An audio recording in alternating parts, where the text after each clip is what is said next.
नमस्कार साहित्य प्रेमियों, स्वागत है आपका अपने YouTube चैनल माइलस्टोन एक्सप्रेशन पर। कहानी हर दिन एक नया एहसास छोड़कर जाती है और आज भी वैसा ही होने वाला है। कहानी का सफर आगे बढ़ाते हैं, तो आज सुनिए इस कहानी का नया एपिसोड। हाथी चला गया था, तब भी विद्यार्थी वही खड़े थे। वे सब विभागाध्यक्ष की तरफ देख रहे थे। विभागाध्यक्ष उनसे कुछ बोलेंगे ऐसा विद्यार्थियों को लग रहा था। विभागाध्यक्ष ने विद्यार्थियों को अपनी तरफ उन्मुख खड़े देखा तो उनका मन हो रहा था कि वे कहें, विद्यार्थियों, रघुवर प्रसाद का अजीब चक्कर है। उनको नियम से एक हाथी लेने आता जाता है। उनके कमरे की खिड़की से एक रास्ता जाता है। वहां एक सुंदर नदी बहती है। जो लोग वहां जाना चाहें जरूर जाएं। तुम लोग घर जाओ। परंतु विभागाध्यक्ष जी ने कहा, आधी बदली और आधी धूप का मौसम था। आधी बदली सिर्फ और आधी धूप रही आती तब भी ठीक होता, परंतु केवल बदली हो जाती थी, फिर केवल धूप। थोड़ी थोड़ी देर में यही हो रहा था। यहाँ एक हाथी आया और चला गया था। हाथी न तो धूल उड़ाता हुआ आता था, न धूल उड़ाता हुआ जाता था। प्राथमिक शाला के विद्यार्थियों को रघुवर प्रसाद का हाथी पर बैठकर आना अच्छा लगता था। शाला के बच्चे यदि हाथी का चित्र बनाते तो वे केवल हाथी का चित्र नहीं बनाते, उसके ऊपर साधु भी बना देते और रघुवर प्रसाद उसमें बैठे होते। अब तो सोनसी भी उसमें बैठी होती। प्राथमिक शाला और महाविद्यालय के विद्यार्थी अच्छे चित्रकार होते और किसी आदमी का चित्र बनाते जो रघुवर प्रसाद जैसा दिखता, लड़की का चित्र बनाते जो सोनसी जैसी दिखती। सारे बच्चों ने देखा था कि हाथी और रघुवर प्रसाद के साइकिल से चले जाने से उदास हो गया साधु। तभी बच्चे होंठ पर उंगली रखे और उनकी उदासी को चुपचाप देख रहे थे। घर पहुंचते पहुंचते रघुवर प्रसाद ने सोनसी से कहा, महाविद्यालय आने जाने के लिए साइकिल ठीक रहेगी। पिता की साइकिल ले आएंगे और सुधरवा लेंगे। क्या हाथी से कहीं और घूमेंगे? कहीं और पैदल घूम लेंगे, रघुवर प्रसाद ने कहा। महाविद्यालय 8 किलोमीटर दूर था, जहां जाने के लिए हाथी या टेम्पो की जरूरत थी। घूमने के लिए सोनसी और रघुवर प्रसाद का कहीं और दूर नहीं था, आसपास था। कहीं और पैदल आ जा सकते थे। साइकिल रघुवर प्रसाद के कमरे के अंदर रखी। साइकिल में ताला था। चारपाई किनारे हटाकर साइकिल के लिए जगह बनाई गई थी। रघुवर प्रसाद सोच रहे थे कि क्या साइकिल खिड़की के उस पार जा सकती है। उन्होंने साइकिल उठाई और खिड़की से साइकिल निकालने की कोशिश की। क्या कर रहे हो? सोनसी ने पूछा। मैं देख रहा हूं कि साइकिल खिड़की से निकल सकती है या नहीं। सोनसी ने भी हैंडल पकड़कर खिड़की के सामने का चक्का निकालने की कोशिश की। चक्का अटकता था। खिड़की थोड़ी और बड़ी होती तो साइकिल निकल जाती। खिड़की बड़ी होनी चाहिए थी, रघुवर प्रसाद ने कहा। कहीं और के अलावा खिड़की और कहीं और थी। शाम को घुइयां के पत्ते की साग बना लूंगी, सोनसी ने घुइयां की पत्तियों को टोकनी में रखते हुए कहा। सोनसी खिड़की से तालाब नहाने के लिए गई। बूढ़ी अम्मा तल की नदी में सोने के कड़ों के लिए रेत छानती हुई खड़ी थी। जब झाड़ने बुहारने जैसा काम नहीं होता तब वह तल की नदी में कठुआ की थाली लेकर खड़ी हो जाती थी। कठुआ की थाली में रेत भरकर वह नदी के बहते जल में रेत को धोती और छानती थी। झुके झुके जब कमर दुखने लगती तो नदी में बैठ जाती। वह सोने के कड़ बीनती, तब नदी के किनारे बंदर इधर उधर चट्टानों में बैठे रहते। कभी एक बंदर, दो बंदर बूढ़ी अम्मा के पास आकर पानी में रेत खगालने लगते। बूढ़ी अम्मा पानी उछालकर या नदी से पत्थर उठाकर बंदर को भगा देती थी। बूढ़ी अम्मा को पत्थर उठाते देख बंदर तुरंत भाग जाते थे। बहुत रेत खंगालने के बाद सोने का एक कड़ मिल जाता था। कभी कभी गेहूं इतना सोने का टुकड़ा मिल जाता। जब बूढ़ी अम्मा को सोने का कड़ मिलता था तो आसपास पेड़ के बैठे तोते टेटे करने लगते। सोने के कड़ पाकर बूढ़ी अम्मा घर लौटती, तब भी तोते टेटे बोलते और साथ साथ ऊपर उड़ते। बूढ़ी अम्मा के छप्पर पर कुछ देर बैठे रहते। बंदर भी खुशी से उछलते उछलते लौटते थे। बूढ़ी अम्मा, पानी में अधिक देर खड़ी मत रहो, सोनसी ने जाते जाते कहा। नहाकर घर आना, बूढ़ी अम्मा ने कहा जैसे थक गई हो। हाँ, सोनसी ने कहा।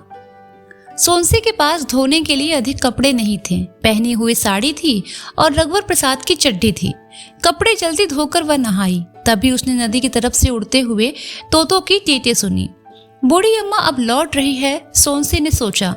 नहाकर वह बूढ़ी अम्मा के पास गई। बूढ़ी अम्मा चाय बना रही थी। सोनसी धुले कपड़े चट्टान पर रखकर बूढ़ी अम्मा का हाथ बटाने लगी। चाय पीते पीते सोनसी ने देखा कि एक काला बिच्छू डंक उठाए काली हड्डियों के पीछे छुप गया। बिच्छू, सोनसी ने कहा। कहाँ? बूढ़ी अम्मा ने कहा। हड्डियों के पीछे चला गया। रहने दे, चला जाएगा, पहले चाय पी ले, बूढ़ी अम्मा ने कहा। चिमटा लेकर सोनसी हड्डियों को सरकाकर देखने लगी। बिच्छू कोने से सटा था। चिमटा से वह डर के मारे पकड़ में नहीं आ रहा था। तभी बूढ़ी अम्मा ने खर्राटा झाड़ू से बिच्छू को बाहर बुहार दिया। बिच्छू चला गया, अब चाय पी ले, बूढ़ी अम्मा ने कहा। सोनसी जब तक पत्थर पर पैर ऊपर उठाए बैठी चाय पी रही थी, बूढ़ी अम्मा सोनसी को निहारती रही। चाय पीकर सोनसी बोली, जाती हूँ, अभी रुकना, बूढ़ी अम्मा ने कहा।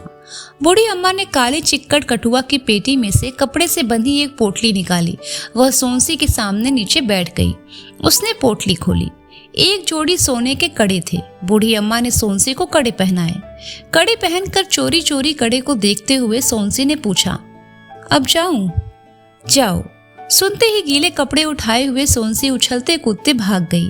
चूड़ियों के साथ कड़े खड़ खड़ बज रहे थे। एक जगह रास्ते में रुककर सोनसी ने अच्छे से कड़ों को निहारा। वहीं झाड़ियों पर उसने गीले कपड़े फैला दिए। भागते हुए आ गई। रघुवर प्रसाद बहुत देर से उठे बैठे थे और किताब पढ़ रहे थे। सोनसी ने कड़े छिपाकर रख दिए। उसने सोचा सब काम कर लें तब रघुवर प्रसाद को बताएं।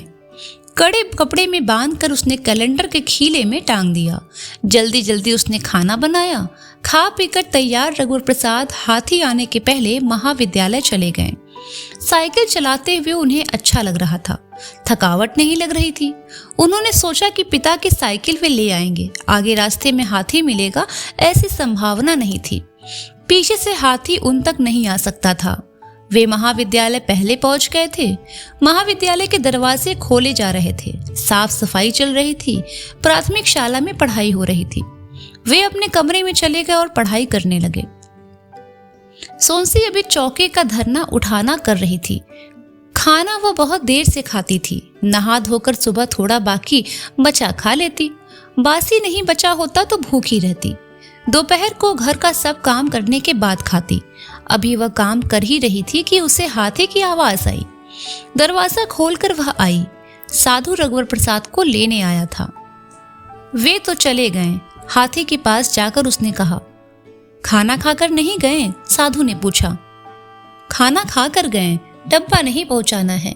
कल साइकिल से आए थे, आज साइकिल पहुंचाने गए हैं। चाय पियोगे? उसने साधु से पूछा।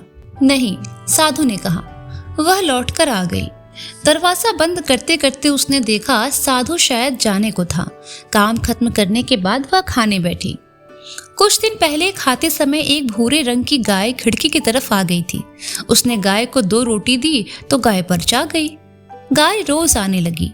ठीक समय पर खिड़की पर आ जाती। गाय के लिए 2 रोटी थी, उसके लिए भात था। रात को बची घुइयां की भाजी और थोड़ी आलू थी। घुइयां की भाजी रघुवर प्रसाद नहीं खाए थे। भाजी गले में किनकिनाती थी। रघुवर प्रसाद के लिए उसने सुबह आलू बना ली थी। खाना खाने से पहले उसे लगा कि हाथी चिंघाड़ा है। दरवाजा खोलकर उसने देखा अकेला हाथी खड़ा था। साधु नहीं था। आसपास होगा। वह बाहर आ गई। साधु नहीं दिख रहा था। वह हाथी के पास गई। थोड़ी देर वहां खड़ी रही। उसने सोचा कि वह उस पेड़ तक जाए जिस पर छुपकर बीड़ी पीने वाला लड़का बैठा होगा। उससे पूछे कि साधु कहाँ गया। साधु को बुला लाने के लिए उससे कहे। रघुवर प्रसाद को बुलाने में बहुत समय लगेगा। लौटकर वह चुपचाप खुले दरवाजे से टिककर बैठ गई। खाना खाने का अभी मन नहीं हो रहा था। कभी उसको भ्रम होता कि हाथी चल रहा है, सड़क की तरफ जा रहा है। कभी भ्रम होता कमरे की तरफ आ रहा है, पर ऐसा नहीं था। खिड़की की तरफ गाय आ गई थी। वह रोटी लेने गई। 2 रोटी देते देते उससे लगा कि 1 रोटी हाथी को भी देनी चाहिए।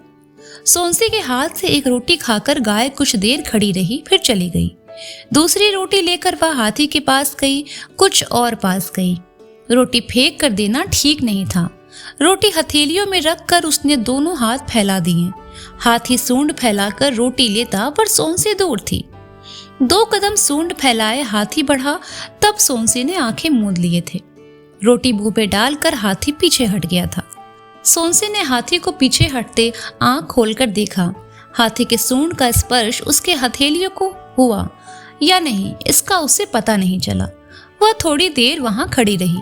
दोनों पड़ोस के लोग कल से नहीं दिख रहे थे। आज दोनों दरवाजों में ताले थे। सोनसी को साधु आगे एक गली से निकल कर आता हुआ दिखाई दिया। वह साधु के आते तक रुक गई। हाथी छोड़ गए थे? सोनसी ने कहा। हाँ, गली में एक परिचित के पास जाना था। गली में हाथी नहीं जा सकता था, इसीलिए छोड़ गया। हाथी कुछ नहीं करता, मैं जाता हूँ। हाथी पर बैठकर उसने प्रणाम कहा। वह चला गया। अब वह फुर्सत से खा सकेगी। शाम का समय था, अंधेरा हो गया था। सड़क की बिजली जल गई थी। घर के सामने के बिजली के खंभे के नीचे बोरा बिछाकर रघुवर प्रसाद बैठे थे। मोहल्ले के 2 लड़के और थे। रघुवर प्रसाद उन्हें गणित पढ़ा रहे थे। सोनसी घर का काम निपटा कर खाना ढक कर बैठी थी। कैलेंडर के खीले में टंगे पोटली को वह जब तक देख लेती थी। 2 बार उसने टटोल कर देखा था। उड़काए दरवाजे के पल्ले को खोलकर रघुवर प्रसाद को भी देखती थी। कड़ा दिखाने का उसे मौका नहीं मिला था। रघुवर प्रसाद उसी साइकिल से आए थे। साइकिल किसकी थी यह पता नहीं चला। विभागाध्यक्ष ने रघुवर प्रसाद से कहा था, 1 दिन और अपने पास रख लो, फिर कार्यालय में जमा करा देंगे। लावारिस साइकिल की खबर महाविद्यालय और प्राथमिक शाला दोनों को थी। साइकिल शिक्षक या विद्यार्थी किसी की नहीं थी। रघुवर प्रसाद जल्दी आ गए थे। साधु हाथी लेकर रघुवर प्रसाद को लेने महाविद्यालय गया था। रघुवर प्रसाद के न मिलने से साधु निराश हुआ था। शाम को वह नहीं आया। सोनसी ने रघुवर प्रसाद को घर के सामने हाथी छोड़कर चले जाने की बात बताई थी। परीक्षा का समय नजदीक आ रहा था। शाम होते ही विद्यार्थी रघुवर प्रसाद के पास आने लगे थे।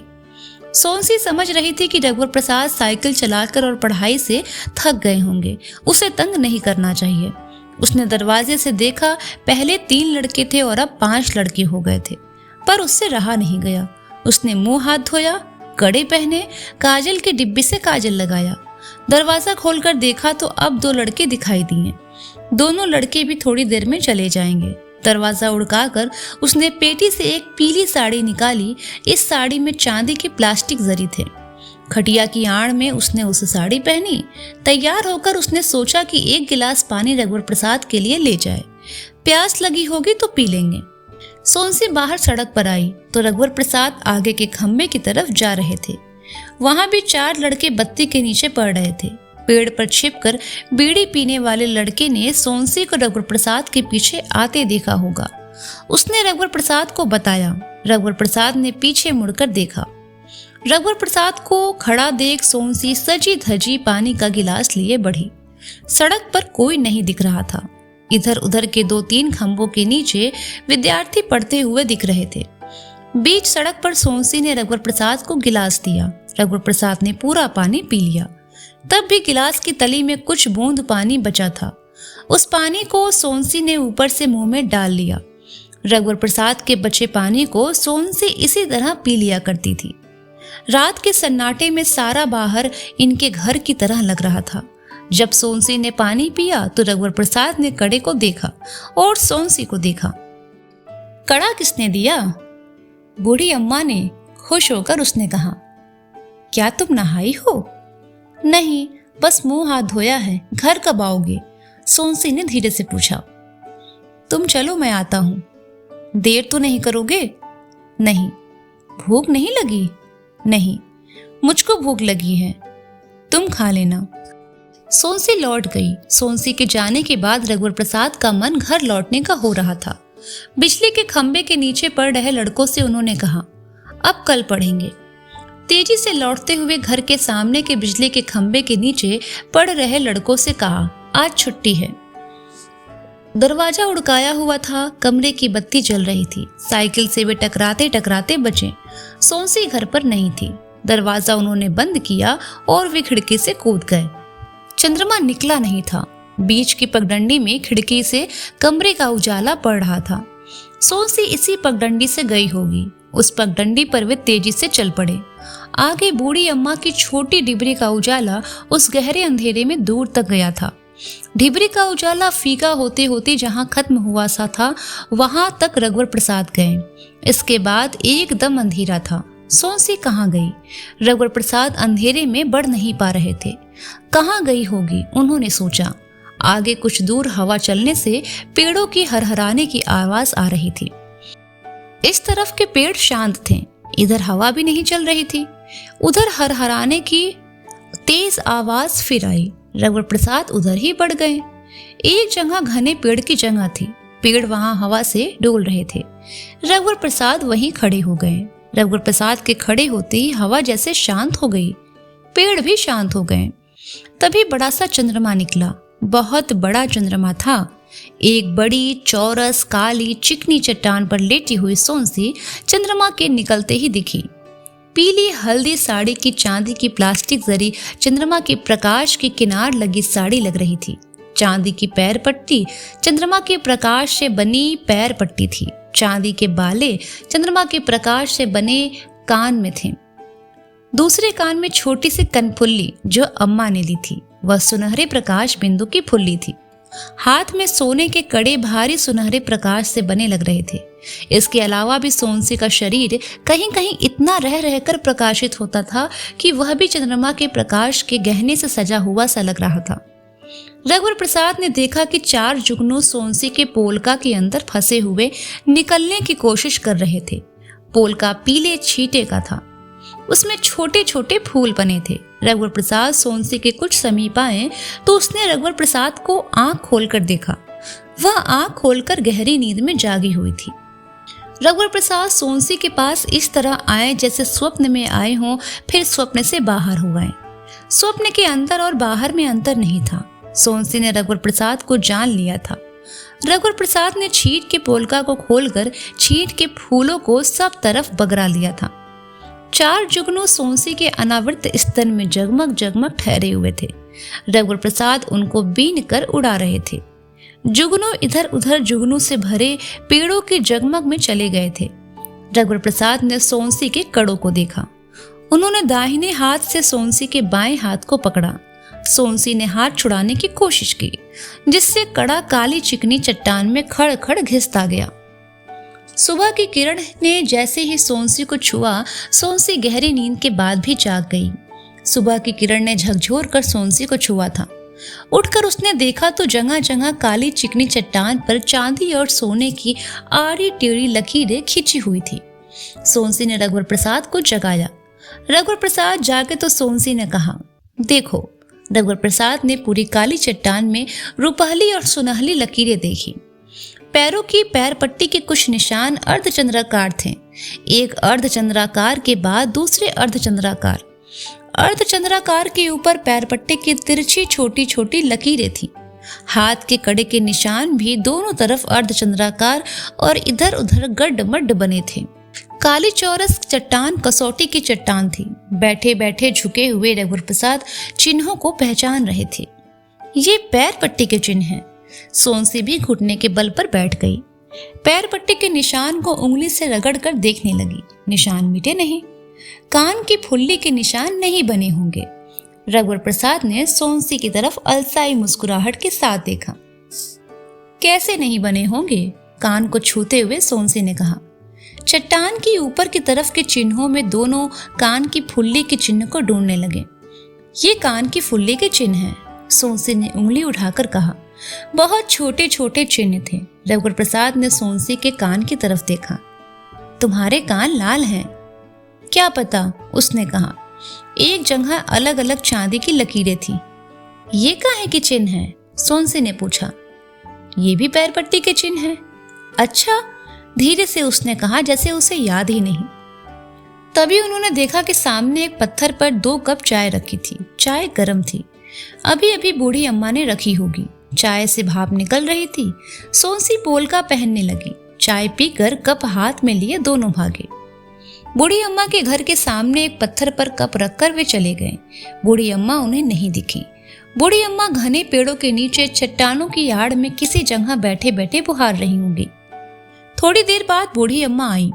सूर्य के तेज में चट्टान पर लकीरें कौंध से चमक रही थी। बूढ़ी अम्मा चट्टान के कोने पर बैठ गई। वह सुस्ता रही थी। वह बुहारने के काम से थकी हुई पर खुश थी। गहरे लकीरों से भरे चेहरे में उसकी प्रसन्नता दिख रही थी। वह बच्चों के जीवन के चिन्हों को छू रही थी। तभी उड़ते हुए पक्षी ने बीट किया जो चट्टान के ऊपर पड़ा। बूढ़ी अम्मा ने गुस्से से उड़ते हुए पंछियों को देखा। जितने पंछी बूढ़ी अम्मा को दिखे थे, सबको मालूम हो गया था कि गलती हुई है और बूढ़ी अम्मा गुस्सा है। चट्टान के पास ही एक पत्थर गड्ढे में साफ पानी भरा हुआ था। बूढ़ी अम्मा ने वहीं से उलीच कर चट्टान पर पानी डाला और पक्षी के बीट को साफ किया। पक्षियों ने फिर कभी उस चट्टान पर बीट नहीं किया। सोंसी को कमरे की तरफ लौटते हुए अचानक कुछ याद आया, जैसे रुक कर कहा कि बाद में भूल न जाए। जब जब मैं आँख खोलती थी तो आकाश में कभी बिजली की चांदी की लकीर दिखाई देती थी तो कभी सोने की। मैंने बिजली की कड़कने की आवाज भर सुनी थी, रघुवर प्रसाद ने कहा। मैंने आवाज नहीं सुनी। आँख खोलने से कौन भर दिखाई देती थी। मुझे बिजली नहीं दिखाई दी थी, पर बिजली कड़क रही थी।